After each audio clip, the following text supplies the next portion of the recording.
Kampus Connection, selamat datang di ibadah online khusus mahasiswa GKPB Fajar Pengharapan Bandung. Tidak terasa waktu berjalan begitu cepat ya. Kurang dari 2 bulan lagi kita akan segera memasuki tahun baru 2026. Bagaimana nih di goal tahun ini? Saya harap apapun goal kita terus melakukan yang terbaik untuk memuliakan Tuhan. Saya percaya sepanjang tahun ini pun kita semua merasakan penyertaan Tuhan yang luar biasa untuk hidup kita. Sebelum kita mendengarkan firman Tuhan hari ini, mari sama-sama kita berdoa. Kami bersyukur Tuhan buat hari ini, buat kesempatan kami bisa beribadah dengan bebas untuk menyembah dan memuji nama-Mu. Bila sebentar kami akan mendengarkan sebagian dari firman-Mu, Tuhan yang buka hati kami, Tuhan buka telinga kami, dan biar kami mengerti apa yang Engkau ajarkan pada setiap kami hari ini. Menyerahkan waktu kami ke depan ke dalam tangan-Mu, di dalam nama Tuhan Yesus. Amin. Teman-teman, aku mau mulai dengan satu pertanyaan sederhana buat kita semua di tempat ini. Siapa di antara kalian yang suka dengan yang namanya menunggu? Atau yang punya hobi nunggu? Rasanya nggak ada ya orang yang suka menunggu di dunia ini. Apalagi kita ini generasi yang hidup di zaman serba instan. Semua sekarang dituntut untuk serba cepat karena teknologi yang semakin berkembang. Dulu kalau mau makan keluar, belum ada jasa antar makanan online. Kita harus effort banget buat keluar. Contoh, misalkan kita lagi mau sushi nih, harus siap-siap dulu keluar. Ganti baju, keluar nyalain motor atau mobil, atau naik angkot dan transportasi umum. Di jalan lama, sampai resto, lihat menu dulu karena belum ada menu online. Terus kita pesen, nunggu beberapa waktu, baru bisa makan. Ya, kira-kira proses dari mau makan sampai bisa makan cukup lama ya dibanding hari-hari ini. Kalau sekarang kita bisa schedule order pas di jam makan siang ataupun malam, atau mau makan jam 1:30 malam juga bisa langsung diantar.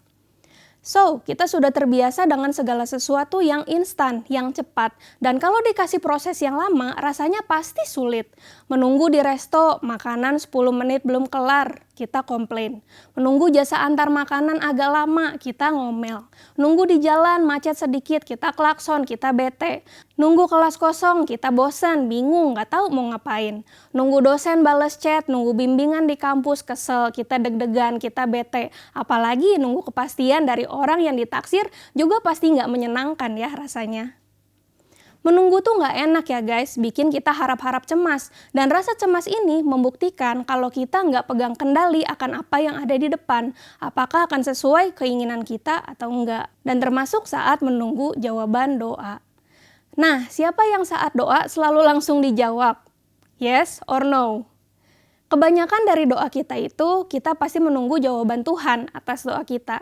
Jarang banget yang instan langsung dijawab, dalam nama Tuhan Yesus, amin. Melek buka mata langsung dikasih jawaban. Tuhan saya mau mobil ini, warna ini, keluaran tahun ini, dalam nama Tuhan Yesus, amin. Langsung ada di depan mata barangnya. Enggak ya teman-teman. Dan enggak enak ya rasanya menunggu jawaban doa tuh. Apalagi nih teman-teman yang baru lulus SMA. Waktu nunggu jawaban dari universitas impian kalian, doakan sama Tuhan, mau masuk univ ini nih Tuhan, keterima nggak ya? Kan kita menunggu tuh. Ada rasa senang proses nunggunya? Rasanya enggak ya. Yang lagi cari kerja, doa sama Tuhan, mau masuk ke perusahaan ini, atau mau bikin bisnis tertentu. Kita berharap menyampaikan permohonan dan harapan kita dalam doa kepada Tuhan, dan harus nunggu jawaban doa tersebut. Atau bahkan kita pernah doa serius, berharap sungguh-sungguh Tuhan menjawab segera doa kita. Tapi menunggu hari demi hari berganti minggu, minggu berganti bulan, bulan berganti tahun. Dan seolah-olah Tuhan kok lama, Tuhan kok nggak dengar doa saya ya, Tuhan kok diam. Padahal gue udah bergumul nih bertahun-tahun. Gue padahal doanya bener loh Tuhan. Saya doain pemulihan keluarga saya udah tahunan. Doain papa mama, kakak adik biar bisa melayani bersama. Gak salah kan doanya Tuhan? Kenapa kayak Tuhan gak jawab? Kenapa lama banget Tuhan? Tuhan, gue udah doain jodoh udah lama banget. Udah umur segini nih Tuhan, mana jodohnya? Udah ditanyain terus Tuhan sama keluarga setiap ketemu. Tuhan kok lama? Tuhan kok diem aja sih gak kasih gue jawaban doa? Sampai kapan Tuhan gue harus menunggu? Nah teman-teman sama nih kayak di Mazmur. Daud tanya sama Tuhan di Mazmur 13 ayat 2. Saat Daud dikejar-kejar oleh musuh. Berapa lama lagi Tuhan kau lupakan aku terus-menerus? Berapa lama lagi kau sembunyikan wajahmu terhadap aku? Coba bayangkan teman-teman, kalau di dunia nyata, di dunia kita, kalau kita kesel nunggu paket misalkan, kita bisa telepon customer service. Pesanan makanan lama banget sampai setengah jam nggak sampai-sampai, sejam nggak sampai, kita bisa cancel, bisa dibatalin, pindah ke restoran yang lain. Janjian jam 2, ternyata jam 2.30 baru OTW, baru balas, masih bisa komunikasi ya sekarang lewat handphone masing-masing. Masih bisa dikasih tahu kita tetap jadi mau pergi atau enggak. Tapi kalau nunggu jawaban doa dari Tuhan, harus gimana? Apakah kita bisa telepon malaikat sebagai customer service untuk kita kasih kepastian kapan dijawab?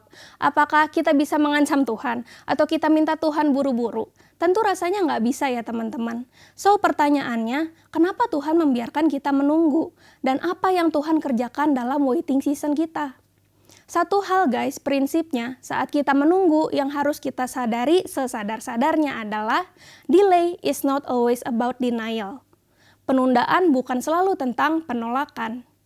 So, saat doa kita belum terjawab, lama tidak dijawab, bukan berarti doa kita ditolak atau tidak didengar. Teman-teman, dengarkan baik-baik.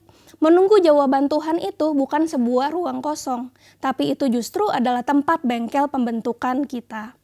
Sebenarnya bisa nggak Tuhan langsung kasih kita jawaban? Bisa banget ya, tapi Tuhan tidak sekedar memberikan jawaban di akhir. Dia membentuk pribadi kita sepanjang proses menunggu jawaban doa. Alkitab juga menegaskan di dalam Pengkhotbah 3 ayat 1. Untuk segala sesuatu ada masanya, untuk apapun di bawah langit ada waktunya. Ada waktu untuk menanam dan ada waktu untuk mencabut yang ditanam. Jadi teman-teman ada waktu untuk menabur katanya dan ada waktu untuk menuai. Nah in between di tengah-tengahnya berarti ada waktu apa? Waktu untuk menunggu. Waktu transisi dari yang namanya benih jadi buah tidak instan. Ada prosesnya. Intinya guys, segala sesuatu ada waktunya dan Tuhan tetap bekerja di setiap season yang ada termasuk di season menunggu atau waiting season kita. Kalau di bahasa asli Alkitab, bahasa Yunani, waktu itu ada yang namanya kronos yang diukur dengan durasi, jam, tanggal, deadline versi manusia, dan ada yang namanya kairos atau momen Tuhan yang tepat. Nah, kita manusia mengukur waktu dengan jam, tapi Tuhan mengukur waktu dengan tujuan. Timing kita bukanlah timingnya Tuhan. Kita lihat di Alkitab deh, belajar dari banyak tokoh yang mengalami waiting season atau masa penantian atau masa menunggu. Abraham dan Sarah, mereka menunggu untuk punya keturunan yang dijanjikan Tuhan. Daud, dia menunggu untuk dinobatkan menjadi raja setelah dijanjikan Tuhan lewat seorang nabi. Yusuf, dia menunggu untuk jadi orang besar atau penguasa setelah dijanjikan Tuhan lewat mimpi.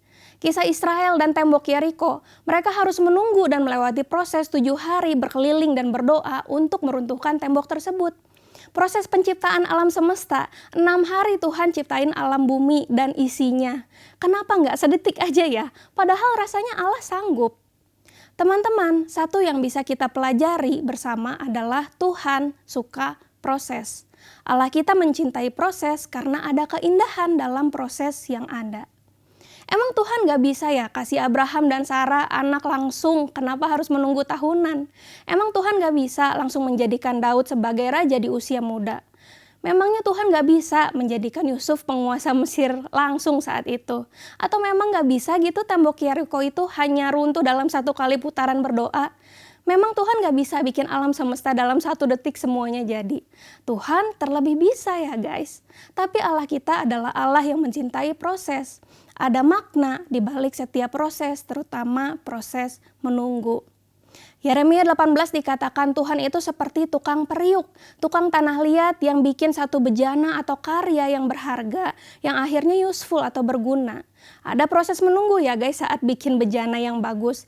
Tanah liatnya harus oke, bentuknya harus bagus, harus dipanesin terlebih dahulu dengan suhu tertentu. Kalau nggak bisa, pasti gampang retak dan lain sebagainya. Itu adalah proses yang bermakna.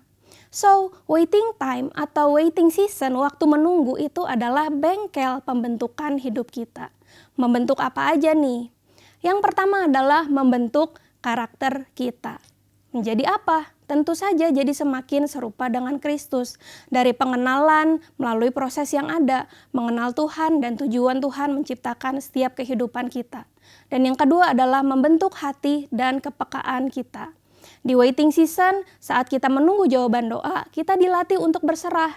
Kita bisa cek nih, doa kita ini apakah keinginan kita atau emosi kita saja, atau kita mau mengutamakan maunya Tuhan. Kita belajar peka juga kalau timing Tuhan bukanlah timing kita. Tapi kita sebagai manusia, kita sering ingin hasilnya aja tanpa mau proses. Contoh yang lagi mau diet, pengen buru-buru lihat kiloan turun, tapi nggak mau enjoy prosesnya. Contoh teman-teman yang suka nonton film atau drama, kadang suka di fast forward ya untuk lihat akhirnya. Mau skip proses atau alur cerita di tengah-tengahnya gitu, pengen langsung lihat endingnya gimana. Teman-teman yang lagi skripsi, pengen buru-buru lulus wisuda, tapi nggak mau enjoy saat proses bikin skripsinya. Kita manusia biasanya hanya fokus sama hasil, sama pintu yang terbuka. Tapi ketahuilah Tuhan fokus sama pribadi yang melangkah melewati pintu itu. Apa yang dilakukan saat kita menunggu nih seharusnya? Yang pertama yang kita bisa pelajari adalah sabar. Sabar yang aktif bukan pasif. Sama-sama coba teman-teman dimanapun kalian berada, elus dadanya sendiri bilang sabar. Teman-teman, sabar itu bukan berarti diam. Menunggu bukan berarti berhenti. Sabar itu bukan pasif, tapi sabar yang aktif. Kita terus berharap sambil bergerak.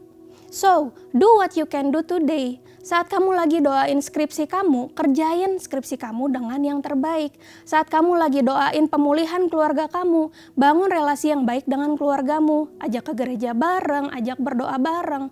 Saat kamu lagi doain jodoh, bukan nunggu diam aja, tapi sambil perbaiki dirimu. Pulih dulu, jadi versi terbaik kamu dulu, sampai nanti waktunya Tuhan kasih the best man or woman for your life.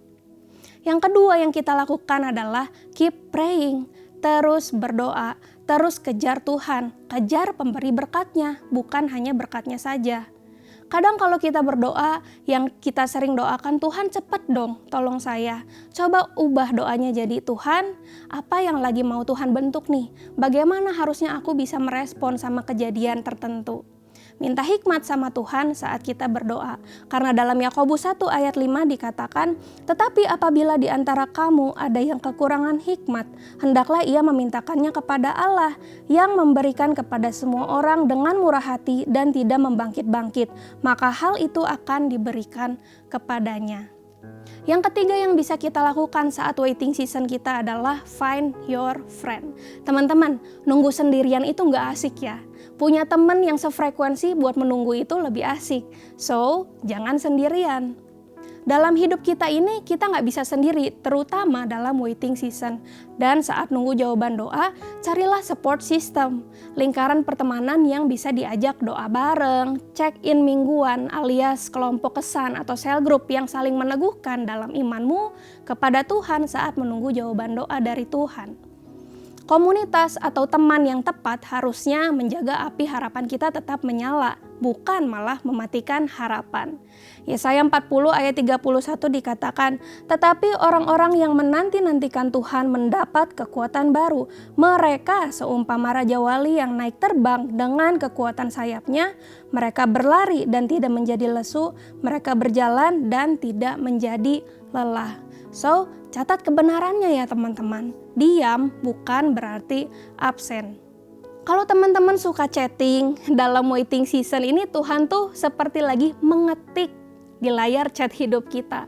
Bukan karena dia nggak peduli atau nggak dengar doa atau chat kita. Dia bukan berarti cuman Tuhan yang read atau baca aja tanpa membalas chat kita. Tapi percayalah, ia sedang menyusun jawaban yang tepat, waktu, tempat, dan cara yang terbaik untuk menjawab setiap doa kita. Mazmur 25 ayat yang ketiga dikatakan, ya, semua orang yang menantikan engkau takkan dipermalukan. When God seems silent, He is not still. Saat Tuhan tampak diam, Dia tidak berhenti bekerja. So teman-teman, enjoy the process. Dalam penantian jawaban doa kita, Tuhan tidak pernah diam. Mari sama-sama kita berdoa.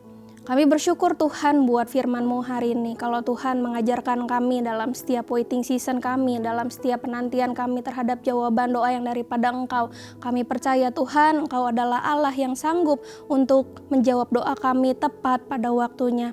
Kami percaya Tuhan, Engkau bukan Allah yang diam, tapi Engkau Allah yang terlebih sanggup untuk menjawab setiap pergumulan kami. Bila sebentar kami akan berpisah, masing-masing satu dengan yang lain, teman-teman dimanapun kalian berada, mari sama-sama angkat kedua tanganmu.